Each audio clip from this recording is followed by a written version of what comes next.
बिस्मिल्लाहिर्रहमानिर्रहीम। Fishing time में fishing zone के साथ मैं हूं सैयद हमाद रजा काज़मी। तो दोस्तों, बहुत सारे दोस्तों की फरमाइश थी कि आप खल के बारे में कोई प्रोग्राम करें अपना।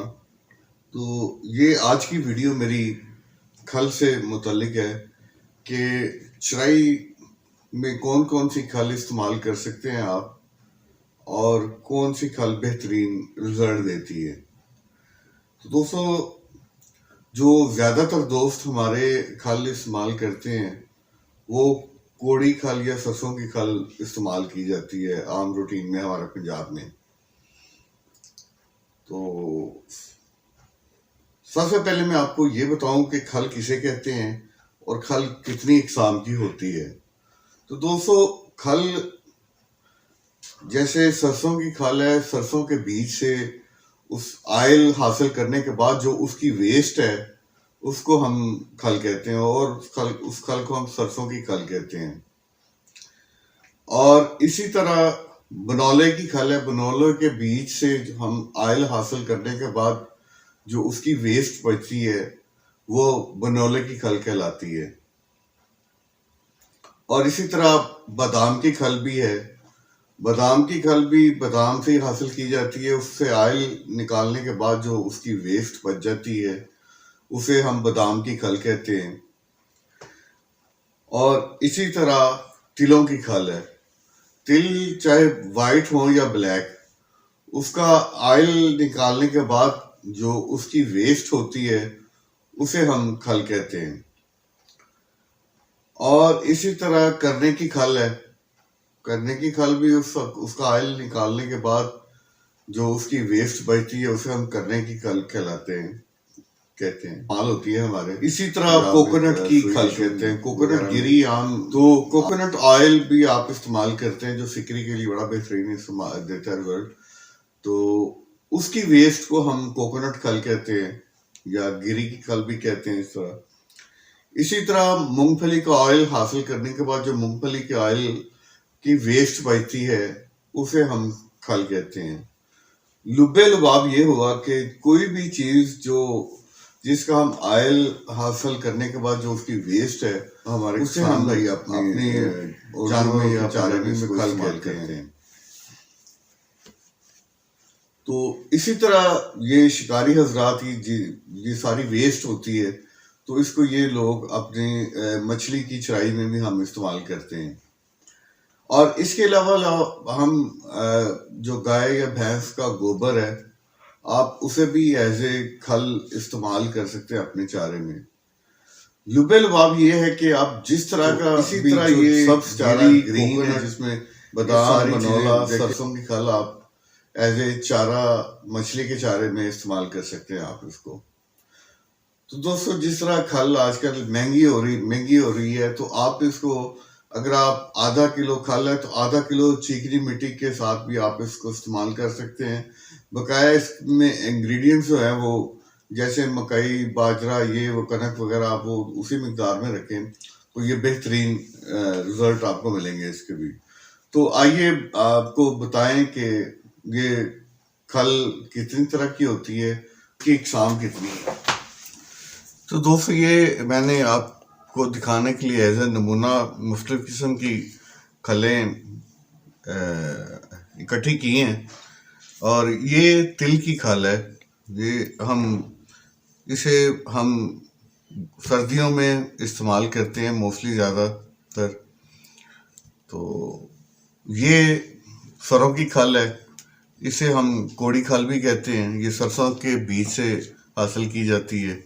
नंबर 1 पे सरसों है, ये मैंने बारीक कूटी हुई है इसको।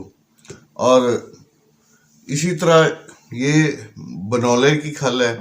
ये आपको अगर ये खल अवेलेबल नहीं है दूसरी तो आप बनौले की खल भी इस्तेमाल कर सकते हैं। और ये बनौले के बीज से बनती है, उसका वेस्ट है। और ये बादाम की खल है। ये बादाम का ऑयल निकालने के बाद उसकी जो वेस्ट बचती है वो है। और ये तिलों की खल है, इसे हम तिलों की खल कहते हैं। ये करने की खल है, ये करने के बीज से ऑयल हासिल करने के बाद उसकी वेस्ट करने की खल कहलाती है। और ये कोकोनट की खल है, गिरी की जिसे हम कहते हैं, ये उसकी वेस्ट है। तो दोस्तों, बकाया ये सारी की सारी खलें आप बगैर भून के इस्तेमाल कर सकते हैं। सिर्फ ये जो सरसों की खल है, आपने इसको जब इस्तेमाल करना है तो इसको किसी कढ़ाई में डाल के आपने हल्का सा भून लेना है, और जब इसकी खुशबू आनी शुरू हो जाए तो फिर आपने इसको उतार लेना है। बकाया जितनी सारी खलें हैं ये आप बगैर भुनाई के आप इस्तेमाल कर सकते हैं। और बादाम की और ये तिलों की खल आप बराबर मिकदार में भी इस्तेमाल कर सकते हैं, और इन सब खलों का कम्बिनेशन बना के आप इस्तेमाल कर सकते हैं। आपको रिजल्ट इनके अच्छे मिलेंगे। तो आप इसको अलग-अलग भी इस्तेमाल करें। और जैसे कि मैंने बताया कि आजकल ये महंगाई की वजह से काफ़ी महंगी हो चुकी है। तो अगर आप 1 केजी खल लगाना चाह रहे हैं अपनी ग्राउंड बाइट के लिए ऐसे अपनी डोरों पर, तो आप ½ केजी खल और ½ केजी उसमें मट्टी इस्तेमाल कर सकते हैं। और इस चीज़ का ख्याल रहे कि मट्टी आप चीकनी इस्तेमाल करनी है आपने, और चिकनी मिट्टी, और आधा किलो चिकनी मिट्टी और आधा किलो खल आप इस्तेमाल कर सकते हैं। बकाया आपने चीज़ें उसी तरह इस्तेमाल करनी है, चावल भी उसी तरह बराबर आपने रखने हैं, और कबूतर दाना कोई भी मुर्गी की फीड अगर आप इस्तेमाल कर रहे हैं तो वो ज़्यादा मिकदार में होनी चाहिए, वो आप उसी तरह रूटीन में इस्तेमाल करेंगे।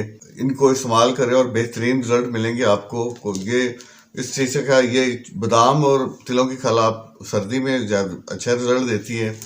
वैसे तो ये आप सरसों की खल भी बेहतरीन रिजल्ट देती है गर्मी सर्दी में, लेकिन ये बादाम और तिलों की खल का बेहतरीन रिजल्ट है। तो दोस्तों, जैसे कि मैंने आपको बताया है कि आप अगर खल 1 केजी इस्तेमाल करना चाह रहे हैं, एक किलो खल की चराई बनाना चाह रहे हैं, तो उसमें ½ केजी खल और ½ केजी चिकनी मिट्टी भी इस्तेमाल करें, और इंशाल्लाह बेहतरीन रिजल्ट मिलेंगे आपको।